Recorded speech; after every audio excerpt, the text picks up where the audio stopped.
The christening was supposed to be a celebration. My niece, Lily, was 3 months old and already the most photographed baby in our family's history. My sister Dani had been sending weekly photo updates to a group chat with 43 members since the day Lily was born. Close-ups of her sleeping, her first bath, her first time in the little white dress my mother had saved from Dani's own infancy. The whole family had been orbiting Lily's arrival like she was a small, pink sun, and I don't say that with bitterness. She was genuinely wonderful. The kind of baby who makes you understand why people do it. The venue was a private room at St. Catherine's Parish Hall.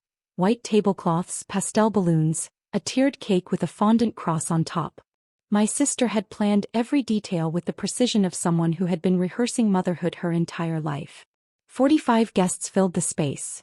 Aunts and uncles from both sides, neighbors who had known our family for 30 years, my parents' church friends who still called me by my childhood nickname, Elena-bear, as though I hadn't been an adult with a mortgage and a business registration for nearly a decade. I wore a blue dress. I brought a gift, a hand-stitched blanket from a shop near my office, the kind of thing you keep. I arrived early to help set up, arrange centerpieces and poured water glasses because that is what I have always done. I was genuinely happy to be there. I should have known better. I'm 32. I've been financially independent since 24, when I took a junior position at a property management firm and decided I was going to learn everything there was to know about real estate investment. I was not naturally gifted. I just refused to stop. I read every book I could find, stayed late, asked questions that probably annoyed my supervisors, and by 27 I had saved enough to put a down payment on a small duplex in the next county. When my grandmother passed, she left me her beach house in Miramar. 4 bedrooms, a covered porch, a view of the water from the second-floor landing. She'd owned it outright since 1987 and she left it specifically, unambiguously, to me. The will was not a complicated document. My grandmother was not a complicated woman, at least not in the way she moved through the world. She was precise and deliberate and deeply uninterested in keeping the peace for its own sake. She and I had a relationship that my sister never bothered to build. Dani was the family favorite from birth. The prettier one, the louder one, the one who filled a room in a way our parents found irresistible. She got the school tuition, the car at 16, the wedding funded entirely by my parents down to the flowers and the rehearsal dinner.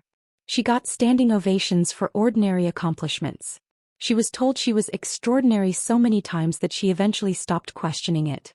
My grandmother saw something different in me. Or maybe she just saw me more clearly than anyone else did. I was the one who called on Sundays, who drove up to see her without being asked, who sat through 2 hospital stays playing cards and watching old game shows and not trying to fill the silence with anything false. When she died, she left me the house. She left Dani a lump sum and a piece of jewelry that had belonged to their mother. Nobody in my family ever said it was unfair. They didn't have to. The silence around it said everything. 2 years ago I transferred the beach house into an LLC, Miramar Coastal Properties LLC, and listed it as a seasonal rental. The income was good. I had a property manager named Rosie who handled bookings and maintenance, a dedicated business account, and an estate attorney named Gerald Marsh who had handled my grandmother's probate and stayed on as my advisor afterward.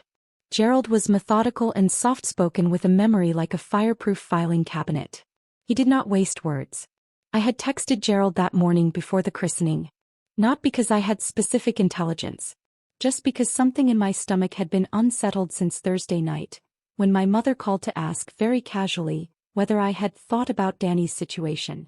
Dani's situation was that she and her husband Marcus had bought a house in a neighborhood they couldn't comfortably afford. Marcus had left his stable industry job 8 months ago to pursue a career change that was taking longer to pay off than he'd projected. The math wasn't adding up for them and the stress was showing. I told my mother I sympathized and that I hoped things improved. She said, "Family takes care of family, Elena." I knew that tone. I had been responding to it my whole life. I said I understood and got off the phone and sat at my kitchen table for a while thinking about what Thursday had actually meant. I texted Gerald at 9 in the morning. "I may need you today. Something feels off. Can you be available this afternoon?" He replied 11 minutes later. "I'll be there by 2 if needed. Just send the address." The christening ceremony itself was beautiful. The priest was warm and funny, and Lily slept through the entire thing, which made the whole room laugh in that particular relieved way that happens when something goes unexpectedly right. Afterward we moved to the Parish Hall for the reception, and for the first 40 minutes everything was normal. There was food and noise and the good-natured chaos of a large family gathering. The older relatives passed Lily around with the reverence of people handling something irreplaceable. My Aunt Carmen cornered me near the windows to tell me about her trip to Portugal, and I was genuinely enjoying the conversation. Then my father tapped his fork against his glass. He did it twice, 3 times until the room settled into attention.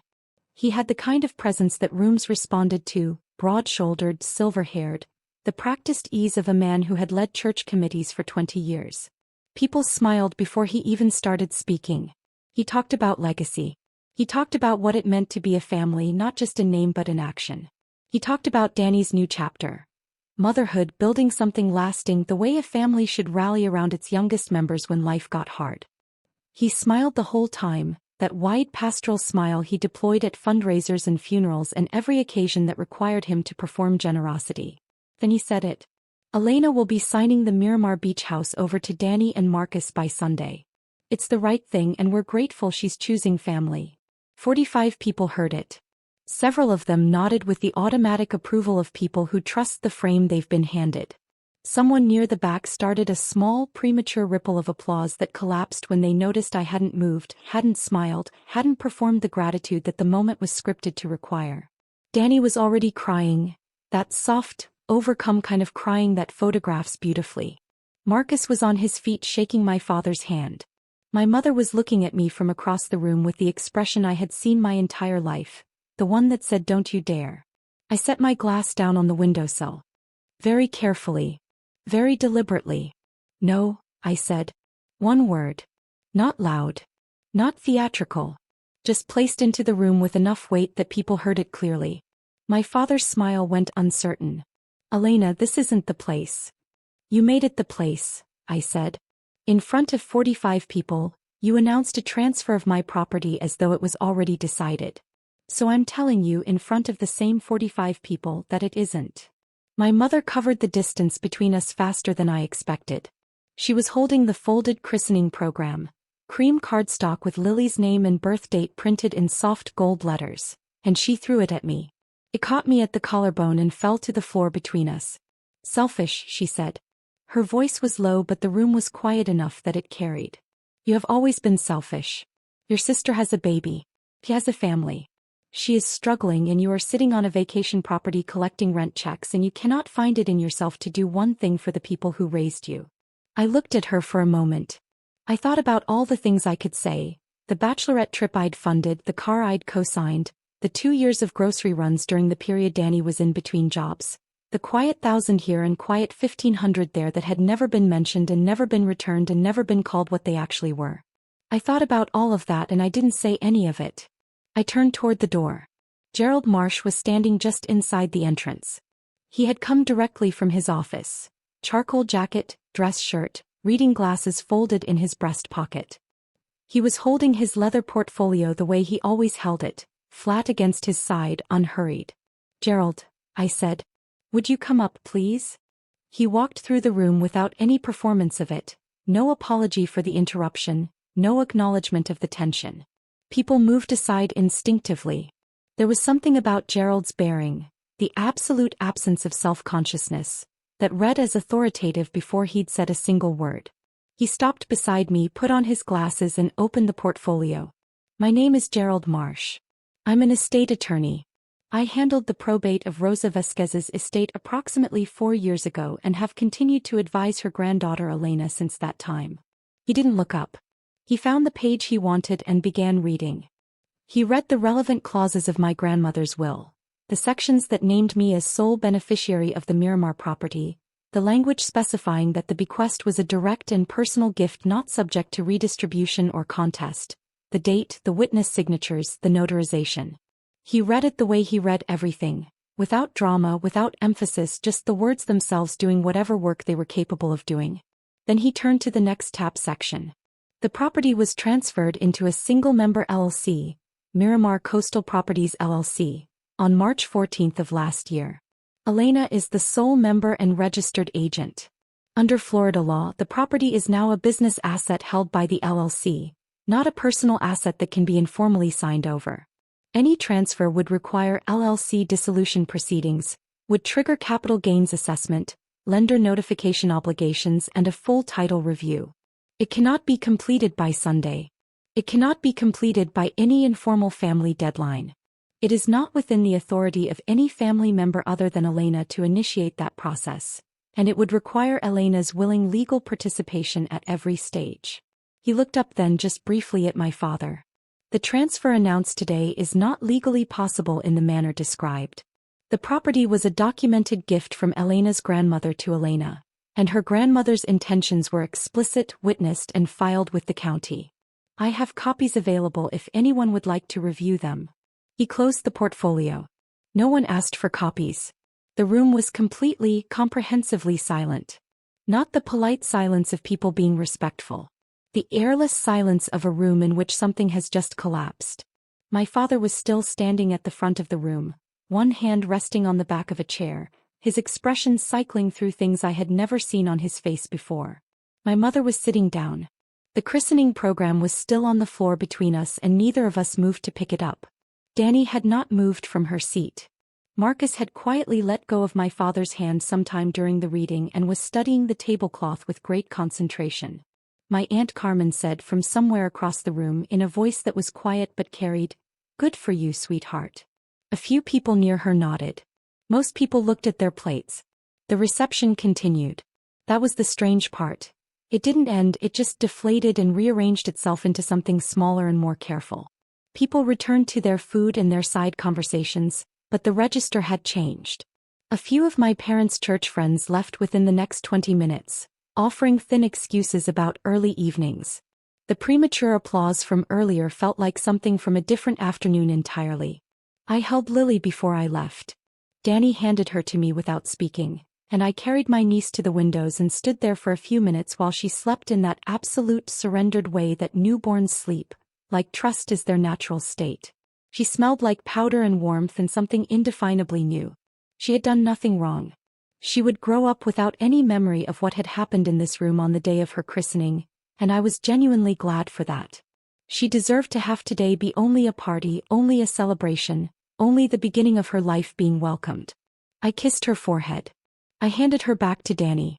I said goodbye to Carmen and two cousins I actually liked and walked out with Gerald into the mild afternoon. "Thank you," I said. "You were prepared," he said in the tone he used for everything. That's all that was. I drove home along the coast road with the windows down and the radio off. The beach house was visible from the highway for about 30 seconds if you knew exactly where to look. A white structure set back from a low dune, modest and well-maintained, the kind of property that holds its value quietly because someone has been paying attention to it.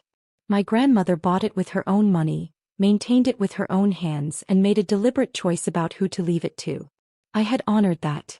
I had taken her gift and built something responsible with it instead of consuming it. I had filed the paperwork and paid the taxes and made every unglamorous decision that turns an inheritance into an asset. None of that had ever been acknowledged by my family as anything other than evidence that I was sitting on resources they had a right to access. That part was done now. My mother called 4 days later. She did not apologize. She said the family felt I had chosen humiliation over conversation, that I could have handled things privately, that what I had done to them in front of their friends and church community was something she didn't have words for. I let her finish. "You announced a transfer of my legally held business asset at a public event, without my knowledge or consent, in front of 45 people and presented it as already decided," I said. "I didn't humiliate you. You constructed something in public that had no foundation and it came down in public. Those are not the same thing." She hung up. "My father has not called." Dani sent a text 2 weeks later. It said, "I want you to know I didn't know they were going to do that. I want you to believe me." I read it several times trying to find the truth in it. I'm still not sure. I know she was crying before I refused. I know the whole scene had the specific choreography of something that had been discussed in advance. I know that she said nothing, not one word, during any of it. Maybe she didn't know. I leave the door open for that. Lily is not responsible for any of it. She is 4 months old and she is going to grow up navigating a family with its own complicated gravity, and she didn't ask for any of that, just like I didn't. I opened a custodial savings account in her name last week. Put the first deposit in myself. I set it to contribute automatically on the 15th of every month. Not a dramatic amount, just something steady and consistent, the kind of thing that becomes significant over 18 years if no one interrupts it. I didn't tell anyone. I mailed the account confirmation to Dani's address with a note that said only, for Lily. No conditions. I don't need it acknowledged. I don't need it witnessed. I know what I did and I know why I did it, and that is enough. That is something my grandmother taught me, not in words but in the way she lived. Quietly, precisely, with full knowledge of her own intentions. I think she would recognize what I'm doing. I think she would approve. Sonnet 4.6.